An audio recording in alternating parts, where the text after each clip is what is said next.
Hello students, कैसे हो आप सब। तो आज का जो हमारा सेल्स सीरीज के जो चैप्टर जो टॉपिक आपसे मैं चर्चा करूंगा वो है ट्रांसपोर्टेशन ऑफ सेल मेम्ब्रेन के ऊपर। तो सेल मेम्ब्रेन जिसके हमने डिटेल में सब वीडियो बना लिए है। तो सेल मेम्ब्रेन के अंदर क्या होता है कि सेल के एनवायरनमेंट के अंदर और सेल के एनवायरनमेंट के बाहर, है ना, इंट्रा सेलुलर और एक्स्ट्रा सेलुलर, इसमें क्या होता है कि बहुत सारे आयन क्या होते हैं, एक्सचेंज होते रहते हैं। तो आयन के एक्सचेंज करने के लिए कुछ चीज़ें हैं जो कि चलती है, इसमें हम पढ़ेंगे डिटेल में। तो टॉपिक आपका है ट्रांसपोर्ट अक्रॉस सेल मेम्ब्रेन। दो तरह से होते हैं, पैसिवली होता है, एक्टिवली होता है। पैसिव में फिर दो टाइप होते हैं, सिंपल डिफ्यूजन और facilitated diffusion. Simple diffusion, facilitated diffusion. और पैसिव में एक और चीज़ होती है यहाँ पे, थर्ड अगर मैं एक्सप्लेन करूँगा तो ऑस्मोसिस। ऑस्मोसिस भी किस में है, पैसिव में। एक्टिव में है प्राइमरी ट्रांसपोर्ट और एक्टिव ट्रांसपोर्ट। ठीक है, प्राइमरी ट्रांसपोर्ट और सेकेंडरी ट्रांसपोर्ट। तो अब आप सोचेंगे कि भी ये पैसिव और एक्टिव, पहले तो मेजर डिफरेंस जानना जरूरी है कि पैसिव और एक्टिव क्या होता है। देखो नाम से पता चल रहा है कि पैसिव है। पैसिव के कैरेक्टरिस्टिक्स है कि ये मॉलिक्यूल एक तो easily without any carrier protein, कोई इसमें कोई कैरियर प्रोटीन नहीं चाहिए, विदाउट एनी कैरियर प्रोटीन, है ना। मतलब विदाउट एनी कैरियर प्रोटीन तो ठीक, क्योंकि फैसिलिटेड के अंदर चाहिए। विदाउट एनी एटीपी, है ना, एटीपी कोई यूज़ नहीं आती है। एटीपी इसमें आपको चाहिए नहीं। ये चलता है हाई से लो। अब कोई चीज़ हाई है उसको लो में जाना है तो वो इजीली क्या हो जाएगी, पैसिवली चली जाएगी, कोई एनर्जी की जरूरत ही नहीं है। भाई एक ढलान है ना, अब इसको यहाँ से आना तो वो इजीली आ जाएगा। पर जब इसको यहाँ से जाना चाहेगा तो उसको एनर्जी जरूरत पड़ेगी। तो विदाउट, पैसिव के अंदर क्या होगा, ये दो मेन चीज होगी। ठीक है, एक्टिव में रिक्वायर्ड एटीपी और लो टू हाई कंसंट्रेशन क्या होनी चाहिए, लो टू हाई, मतलब उसके अगेंस्ट। देखो ये होगी अलोंग कंसंट्रेशन पे, ये हो गया इसके अगेंस्ट कंसंट्रेशन पे चलेगा। क्लियर है मामला। तो ये आपका एक्टिव ट्रांसपोर्ट हो गया, ये हो गया। और ये पैसिव। अब पैसिव के अंदर दो चीजें आती है, सिंपल, क्या आता है, सिंपल डिफ्यूजन। डिफ्यूजन आता है सिंपल और फैसिलिटेड। सिंपल डिफ्यूजन किसका हो सकता है ना, क्योंकि नाम से पता चल रहा है सिंपल डिफ्यूजन है। तो इट इज हैपन, ये कहाँ होता है, across lipid membrane. Across lipid membrane, क्योंकि सेल मेम्ब्रेन किसकी है, लिपिड की है, तो लिपिड सोल्यूबल सब्सटेंस। मतलब इसमें ये कंडीशन होनी चाहिए कि जो सब्सटेंस है should be lipid soluble. Substance क्या होना चाहिए, लिपिड सोल्यूबल होना चाहिए, ताकि वो इजीली क्रॉस कर जाएगा। मोर सब्सटेंस, अगर जितने लिपिड सब्सटेंस, जो सब्सटेंस है लिपिड सोल्यूबल है, मतलब एक तरह से ये सिद्धांत है, मोर सब्सटेंस लिपिड सोल्यूबल, उतना ही रेट ऑफ ट्रांसमिशन क्या है, डिफ्यूजन, रेट ऑफ डिफ्यूजन कह दीजिए, या रेट ऑफ ट्रांसपोर्टेशन ज़्यादा है।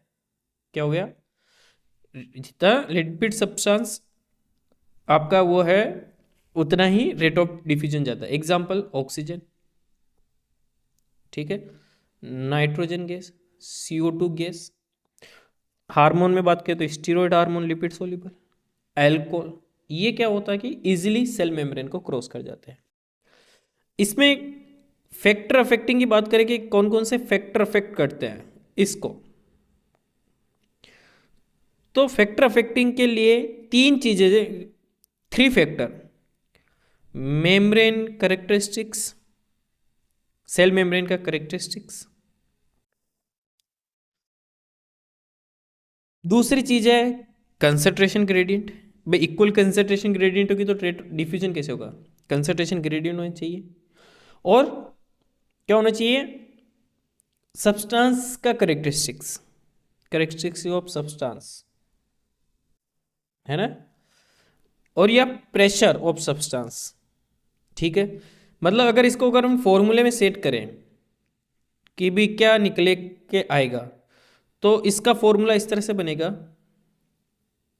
रेट ऑफ ट्रांसपोर्टेशन, ठीक है, directly proportional to area concentration of substance upon thickness, और deficient diffusion coefficient diffusion coefficient divided by molecular weight. A4 का मैं लिख रहा हूँ एरिया, डेल्टा सी का हो गया कंसंट्रेशन ऑफ सब्सटेंस, और इसका D4 डिफ्यूजन कोफिशिएंट, और M का हो गया मॉलिक्यूलर वेट। तो ये है कि जितना ज़्यादा एरिया उतना ही रेट ऑफ ट्रांसपोर्टेशन उतना ही अधिक। मतलब अगर इसको कहें कि सो मोर थिकनेस ऑफ मेम्ब्रेन, अगर इसको हम कहेंगे जितनी ज़्यादा थिकनेस है मेम्ब्रेन की, ठीक है, मोर थिकनेस ऑफ मेम्ब्रेन और more molecular weight of substance, more molecular weight of substance और थिकनेस है मेम्ब्रेन की, तो रेट ऑफ ट्रांसपोर्टेशन उतना ही कम है, क्योंकि ये तो इनडायरेक्टली प्रोपोर्शनल हो गया ना, रेट ऑफ ट्रांसपोर्टेशन कितना हो गया, कम हो गया।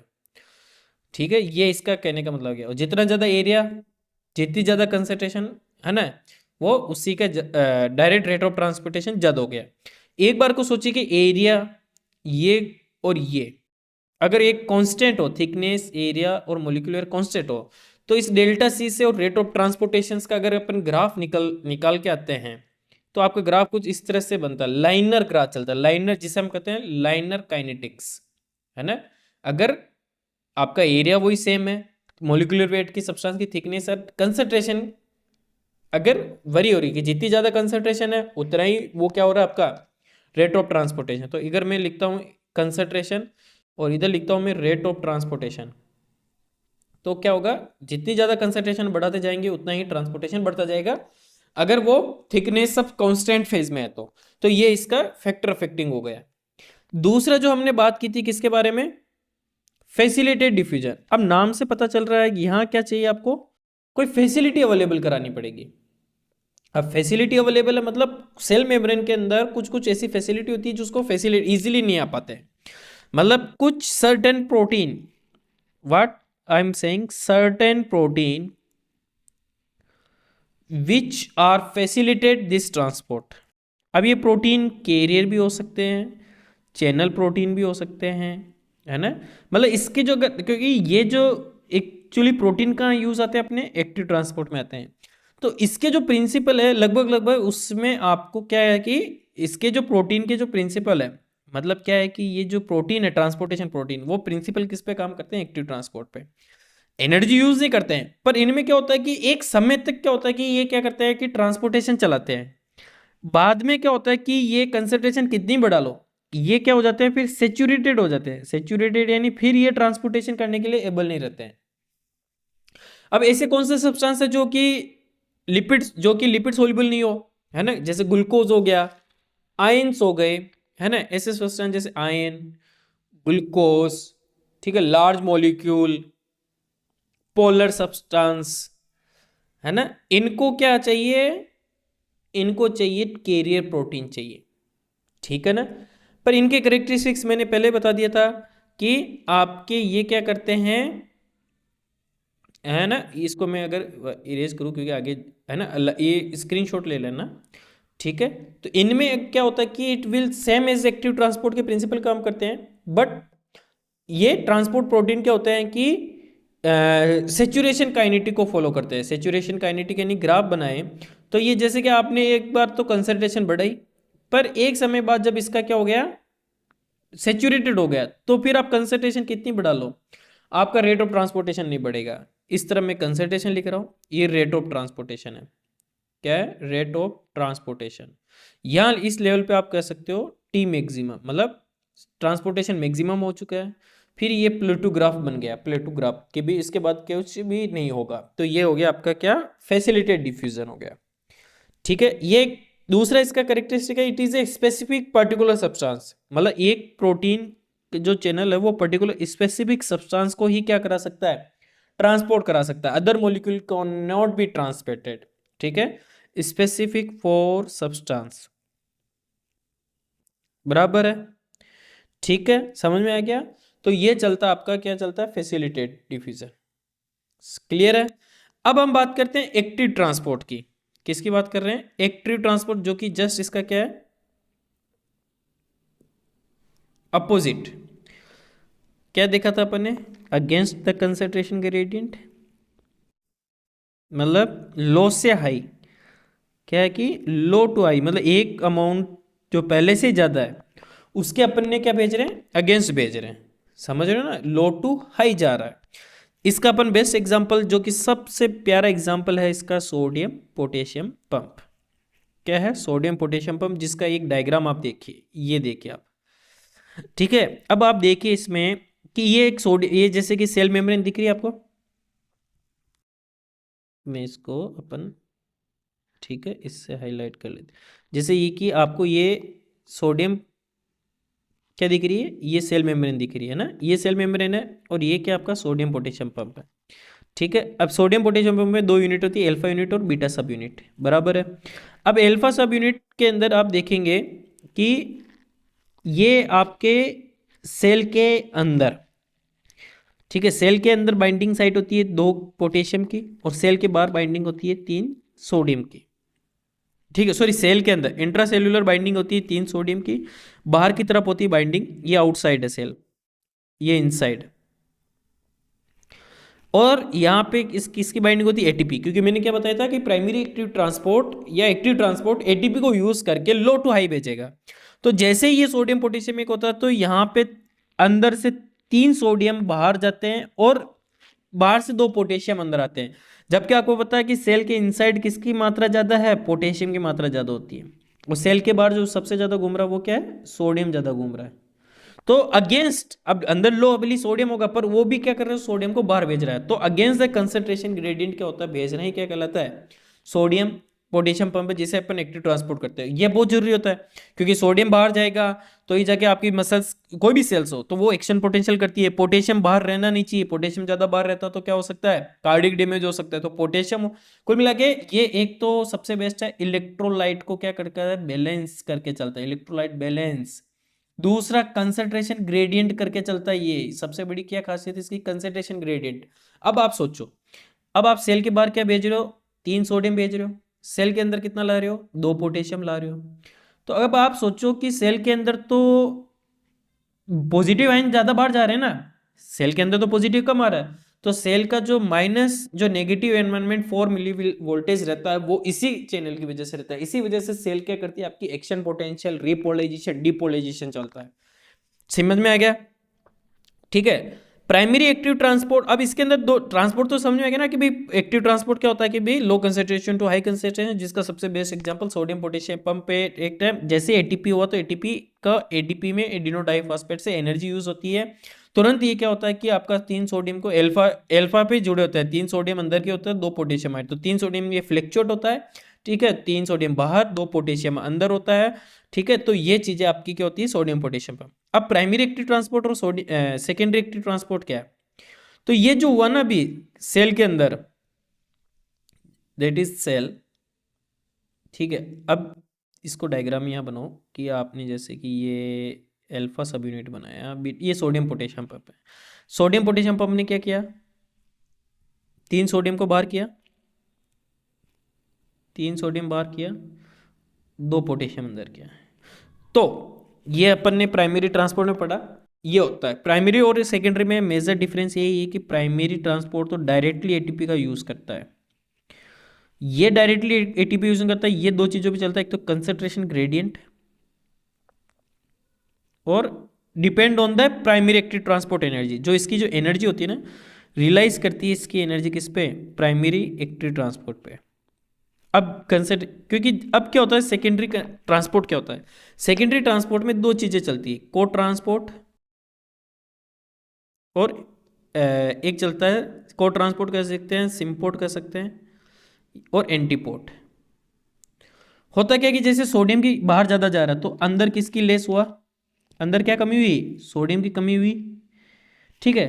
तो यहाँ पे एक और चैनल बनता है जो क्या करता है कि इस सोडियम की कंसंट्रेशन ग्रेडियंट, ये जो मैं कर रहा हूँ कंसंट्रेशन ग्रेडियंट कम हुई, तो बाहर जो सोडियम घूम रहा है ना, वो क्या होता है कि वो तो चलता है हाई टू लो, क्योंकि ये तो हो गया प्रिंसिपल इसका, हाई टू लो, क्योंकि कंसंट्रेशन डिफरेंशिएट हो गई। पर ये क्या, ये तो क्या मतलब एक तरह से जो पैसिव ट्रांसपोर्ट का नियम था कि ये हाई टू लो हो गया, पर इसके साथ इसकी एनर्जी यूज करके एक आयन क्या करता है, लो टू हाई जाता है। एक आयन क्या जाएगा, लो टू हाई, है ना। जैसे कि एग्जांपल हो गया, सोडियम के साथ क्या चला गया इसमें, ग्लूकोज।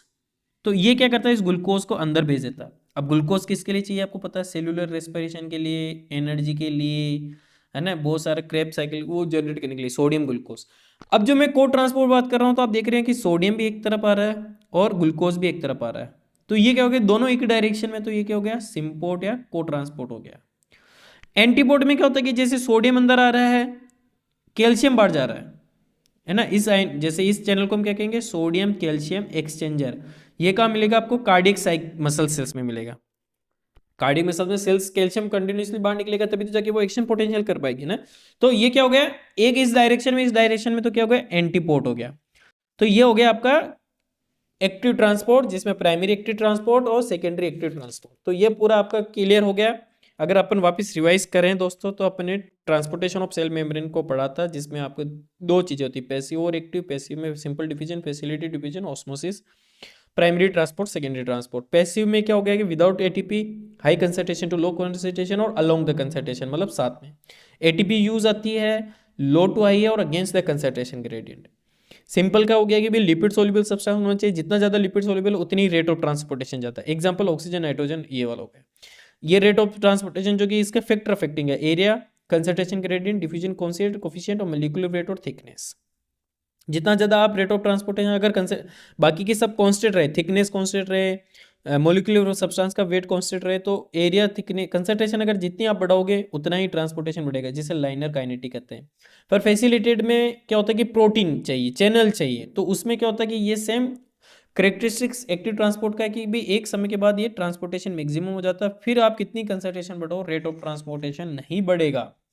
समझ में आ गया, ठीक है। ये दूसरा एक्टिव ट्रांसपोर्ट है, जो कि बिल्कुल आपको सोडियम पोटेशियम पंप का इसमें समझ में आ गया। सेकेंडरी एक्टिव ट्रांसपोर्ट समझ में गया, को ट्रांसपोर्ट भी समझ में गया और एक्टिव पोर्ट भी समझ में आ गया है। तो ये पूरा transportation of across cell membrane है। अगर दोस्तों कुछ भी डाउट है तो आप कमेंट बॉक्स में पूछ सकते हैं। बाकी वीडियो पसंद आई तो चैनल को सब्सक्राइब कीजिए, बाकी तो प्लीज यार सब्सक्राइब कर दीजिए, do subscribe, I humble request, subscribe please.